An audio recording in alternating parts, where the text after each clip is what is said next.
चलिए जानते हैं झारखंड की 25 बड़ी खबरों को सिर्फ 10 मिनट में। लेकिन उससे पहले वीडियो को लाइक और चैनल को सब्सक्राइब जरूर करें।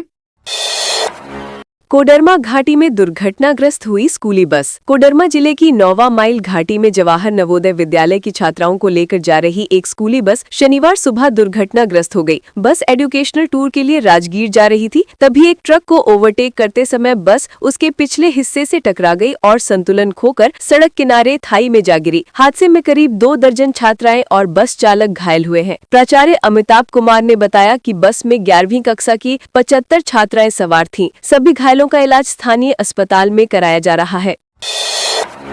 हजारीबाग में चोरों ने उड़ाए 25 लाख रुपए के गहने। हजारीबाग के कटकमदाग थाना क्षेत्र अंतर्गत कूद मोहल्ले में चोरों ने महिला मंडल अध्यक्ष किरण देवी के घर दिन दहाड़े बड़ी चोरी को अंजाम दिया। चोरों ने घर की गोदरेज अलमारी तोड़कर करीब 25 लाख रुपए मूल्य के सोने चांदी के गहने और 10,000 रुपए नकद लेकर फरार हो गए। चोरी हुए जेवरों में उनकी नई नवेली बहू को विवाह में मिले कई कीमती गहने भी शामिल थे। घटना के समय किरण देवी अपने मायके दूधम मनिया गई हुई थी। पुलिस मामले की जाँच कर रही है और आसपास के सीसीटीवी फुटेज खंगाल रही है।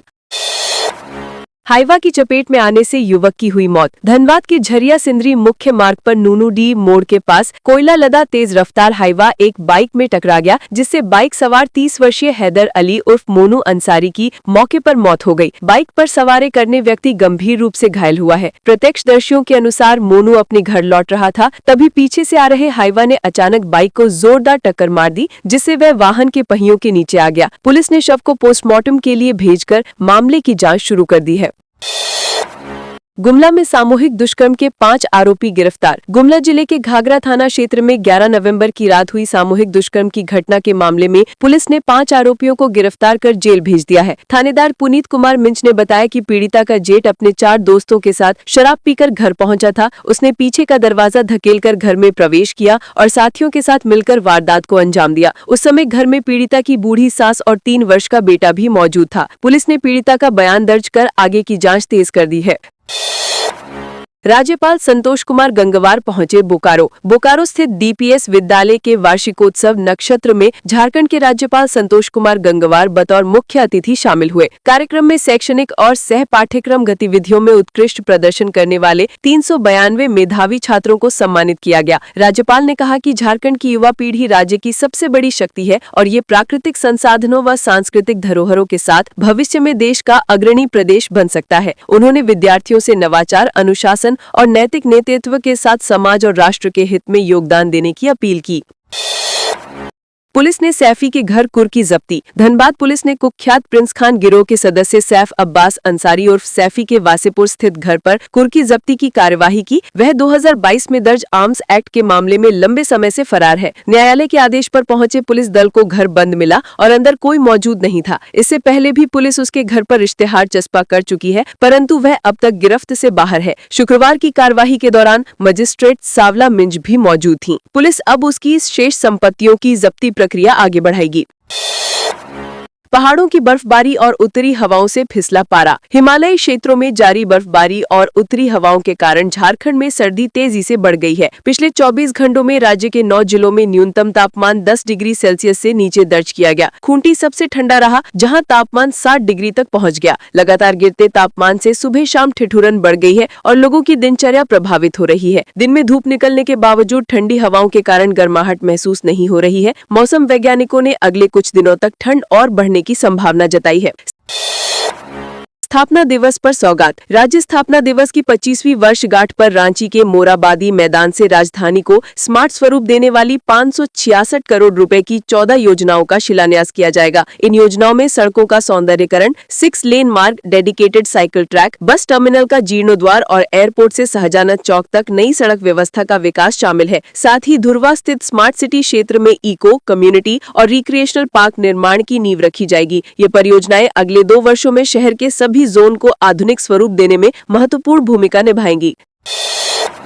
डीसीडीडीसी ने पंडित नेहरू की प्रतिमा पर माल्यार्पण। बोकारो के पत्थरकट्टा चौक पर पंडित जवाहरलाल नेहरू की जयंती पर डीसी अजयनाथ झा, डीडीसी शताब्दी मजूमदार और अन्य अधिकारियों ने उनकी प्रतिमा पर माल्यार्पण कर श्रद्धांजलि अर्पित की। डीसी ने कहा कि नेहरू का जीवन राष्ट्र निर्माण और लोकतंत्र की मजबूत नींव रखने में समर्पित रहा। उन्होंने युवाओं से नेहरू के आदर्शों, वैज्ञानिक सोच, एकता और प्रगतिशीलता को अपनाने की अपील की। कार्यक्रम में एसी मोहम्मद मुमताज सहित कई अधिकारी मौजूद थे। सभी ने नेहरू के योगदान को याद करते हुए उन्हें राष्ट्र का प्रेरणा स्रोत बताया। रामगढ़ में इलेक्ट्रीशियन की संदिग्ध अवस्था में हुई मौत। रामगढ़ थाना क्षेत्र के सुभाष चौक स्थित एक निर्माणाधीन इमारत में काम कर रहे इलेक्ट्रीशियन लक्ष्मण कुमार महतो की संदिग्ध परिस्थिति में मौत हो गई। परिजनों ने भवन के मुंशी नगेंद्र सिंह पर मारपीट कर हत्या करने का गंभीर आरोप लगाया है। मृतक दुलमी गांव का निवासी था और पिछले 2 वर्षों से इसी साइट पर कार्यरत था। परिवार ने बताया कि लक्ष्मण के साथ अक्सर मुंशी का विवाद होता था। पुलिस ने मामले में जाँच शुरू कर दी है और पोस्टमार्टम रिपोर्ट का इंतजार किया जा रहा है। पाकुड़ गोलीकांड का हुआ खुलासा। पाकुड़ पुलिस ने 27 अक्टूबर 2025 को 16 गढ़िया में हुए गोलीकांड का खुलासा कर 3 लोगों को गिरफ्तार कर जेल भेज दिया है। गिरफ्तार आरोपियों में पत्थर व्यवसायी जिया उल शेख, उसका पुत्र शोएब अख्तर और अलाउद्दीन शेख शामिल है। इस हमले में कासिम अंसारी गंभीर रूप से घायल हुए थे। घटना के बाद नगर थाना में कांड संख्या 275-25 दर्ज की गई थी। एसपी निधि द्विवेदी ने बताया कि तकनीकी जाँच और गुप्त सूचना के आधार पर पुलिस ने आरोपियों को पकड़ा। हथियार बरामदगी की दिशा में भी कार्यवाही जारी है। घाटशिला उपचुनाव में जेएमएम उम्मीदवार सोमेश चंद्र सोरेन की हुई जीत। घाटशिला विधानसभा उपचुनाव में झारखंड मुक्ति मोर्चा उम्मीदवार सोमेश चंद्र सोरेन ने निर्णायक बढ़त के साथ जीत दर्ज की। उन्हें कुल 1,04,936 वोट मिले, जबकि भाजपा प्रत्याशी बाबूलाल सोरेन को 38,601 मतों से हराया। 20 राउंड की काउंटिंग में सोमेश लगातार आगे रहे। जीत के बाद झमुमो समर्थकों में खुशी का माहौल है। पार्टी नेताओं ने कहा कि ये संगठन की मजबूती और जनता के भरोसे की जीत है। खान सुरक्षा सप्ताह के दौरान प्राथमिक चिकित्सा के महत्व पर हुई चर्चा। नोवामुंडी आयरन माइन में 63वें वार्षिक खान सुरक्षा सप्ताह के अवसर पर प्राथमिक चिकित्सा विभाग परीक्षण आयोजित हुआ। सेलगुआ, किरीबुरु, मेघाहातुबुरु और टाटा स्टील नोवामुंडी सहित 5 टीमों ने इसमें भाग लिया। पहली बार महिला प्राथमिक चिकित्सा दल ने भी प्रतियोगिता में हिस्सा लेकर उत्कृष्ट प्रदर्शन किया, जिसकी निर्णायकों ने सराहना की। कार्यक्रम में सुरक्षा अधिकारी और टीएमएच नोवामुंडी के प्रतिनिधियों ने कार्यस्थल और दैनिक जीवन में फर्स्ट एड के महत्व पर प्रकाश डाला। प्रतिभागियों ने व्यावहारिक अनुभव साझा करते हुए सुरक्षा जागरूकता पर जोर दिया। 150 संगठनों ने मनाई स्थापना की रजत जयंती। झारखंड राज्य गठन के 25 वर्ष पूरे होने पर राजनगर प्रखंड के 5 क्लस्टरों के अंतर्गत 150 ग्राम संगठनों में रजत जयंती समारोह आयोजित किया गया। कार्यक्रम में महिला स्वयं सहायता समूहों ने राज्य की विकास यात्रा, सांस्कृतिक धरोहर और सामाजिक कल्याण योजनाओं पर चर्चा की। साथ ही लिंग समानता, पोषण, स्वास्थ्य, बाल विवाह रोकथाम और महिला उत्पीड़न जैसे मुद्दों पर विचार विमर्श किया गया। बीडीओ मलय कुमार ने कई कार्यक्रमों में शामिल होकर महिला समूहों के कार्यों की सराहना की और सब्जी उत्पादन स्थल का निरीक्षण किया। जेएसएलपीएस कर्मी भी मौजूद थे।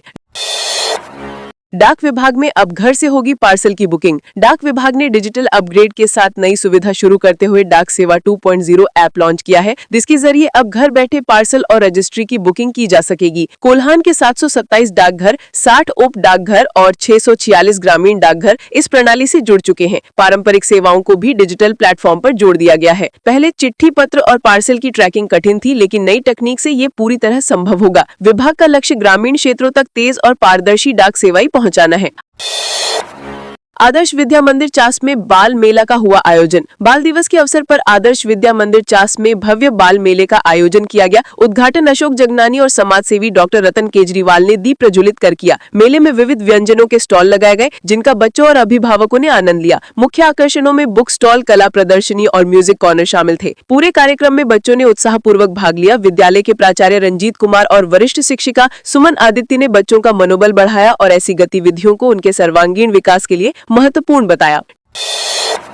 डीएवी सेक्टर 4 में बिखरी छऊ नृत्य की अद्भुत छटा। बाल दिवस पर डीएवी सेक्टर 4 में स्कीक मैके और नटराज कला केंद्र के कलाकारों ने झारखंड की प्रसिद्ध छऊ नृत्य प्रस्तुति देकर कार्यक्रम को यादगार बना दिया। प्रदीप महतो और उनकी टीम के 13 कलाकारों ने महिषासुर वध का दृश्य अत्यंत आकर्षक ढंग से प्रस्तुत किया। भारी मुखौटे, पारंपरिक पोशाक, लय ताल की सटीकता और युद्ध शैली की फुर्ती ने बच्चों और शिक्षकों को मंत्रमुग्ध कर दिया। प्राचार्य एसके मिश्रा ने कहा कि ऐसे आयोजन विद्यार्थियों को भारतीय कला और संस्कृति से जोड़ने का महत्वपूर्ण माध्यम है।